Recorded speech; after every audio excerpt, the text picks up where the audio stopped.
तो तेज प्रताप छात्र हैं। जो छात्र प्रोटेस्ट में शामिल हुए हैं उनके केस वापस होंगे कि पाकिस्तान से सपोर्ट किए हुए कुछ लोग आकर के इसमें हैं, तो वैसे लोगों को थोड़ी कोई बचाने का काम करे। तेज प्रताप यादव छात्र है क्या?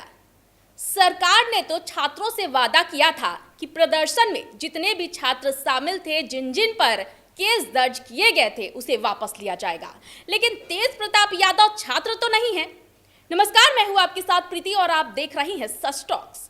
देखिए, तेज प्रताप यादव की गिरफ्तारी हो चुकी है। बेऊर जेल उन्हें भेज दिया गया है 14 दिनों के लिए।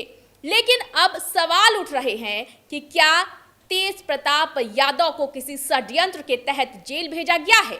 उनके छोटे भाई तेजस्वी यादव ने भी इस पर सवाल खड़े कर दिए हैं। तेज प्रताप यादव के लिए बिहार पहुंचते ही उन्होंने स्टैंड ले लिया है। लेकिन वहीं जब इस मामले को लेकर मनोज तिवारी से मीडिया कर्मियों ने सवाल पूछा तो उन्होंने ये सवाल ही मीडिया कर्मियों से पूछ डाला, तेज प्रताप यादव छात्र है क्या? क्योंकि सरकार ने जो वादे किए हैं वो तो छात्रों से वादे किए हैं, छात्रों के लिए वादे किए हैं। तेज प्रताप यादव तो छात्र नहीं है।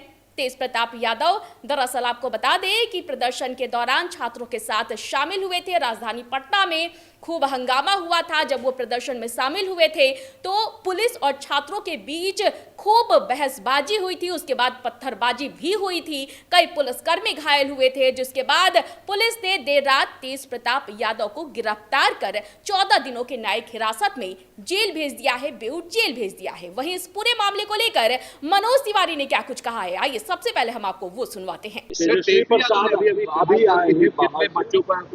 बिहार में बच्चों पर जो एफआईआर वापस नहीं लिया तो हम लोग आंदोलन करेंगे। बड़े आंदोलन के लिए उन्होंने चेतावनी दे दी है।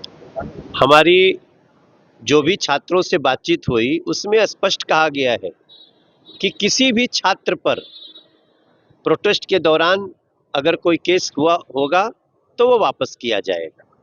तो बात विराम हो जाती है। छात्र कहीं भी प्रोटेस्ट में होंगे, उनके ऊपर केस हुआ होगा तो वो वापस किया जाएगा। सर, प्रहलाद जोशी को शिक्षा मंत्री बनाया गया है, कैसे देखो?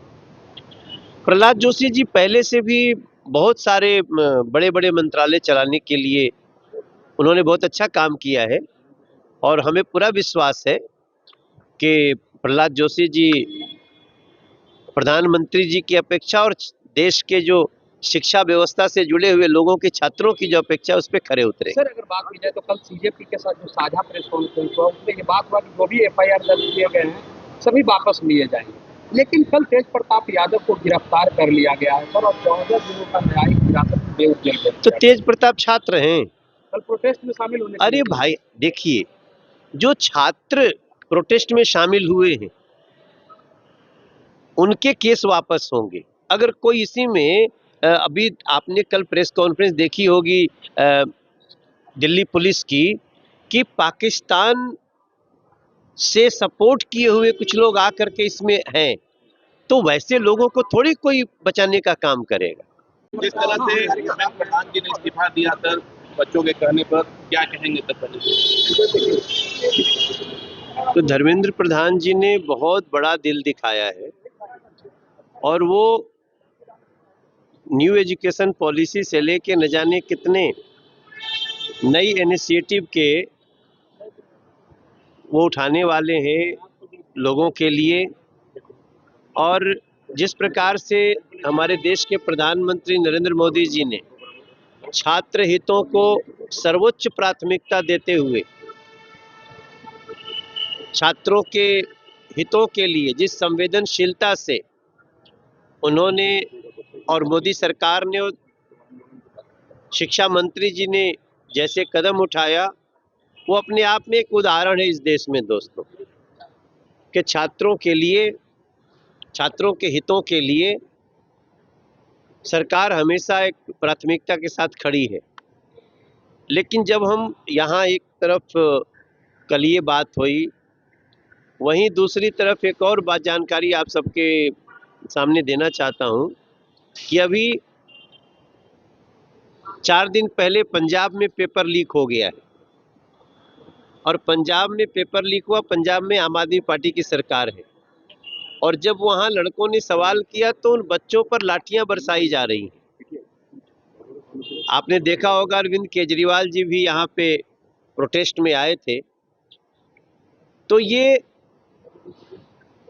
डबल स्टैंडर्ड क्यों, ये दोगलापन क्यों कि एक तरफ तो आप कार्रवाई मांगते हैं, इस्तीफा मांगते हैं, लेकिन अपने ही राज्य में आपके पेपर लीक हुआ, लड़के सड़क पे हैं। कल तो मैं शाम तक देखा, उसमें कांग्रेस भी जाके उनसे इस्तीफा मांगने में शामिल हुई है, लेकिन वो ना इस्तीफा दे रहे हैं ना बच्चों से बात कर रहे हैं। मैं समझता हूं जो नरेंद्र मोदी जी ने एक छात्रों के लिए जो एक मानक सेट किया है, जो अकाउंटेबिलिटी होनी चाहिए, वो इतिहास में दर्ज हो गया है। और मैं व्यक्तिगत रूप से भी इस देश का नागरिक होने के नाते मैं हृदय से धन्यवाद करता हूं नरेंद्र मोदी जी का। और जो बड़प्पन धर्मेंद्र प्रधान जी ने दिखाया है, वो एक अकाउंटेबिलिटी की बात करता है और वो इस चर्चा में, इस देश में चर्चा करता है। तो आपने सुना है किस तरह से मनोज तिवारी ने तेज प्रताप यादव को लेकर मीडिया कर्मियों से ही सवाल पूछ डाला। इसके अलावा उन्होंने प्रदर्शनकारियों पर भी गंभीर सवाल खड़े किए हैं। उन्होंने कहा है कि पाकिस्तान से इन्हें सपोर्ट मिल रहा था। तो ये बातें जो है वो मनोज तिवारी ने कही है। इसके साथ ही उन्होंने बिहार के मुख्यमंत्री सम्राट चौधरी की खूब तारीफ भी की है।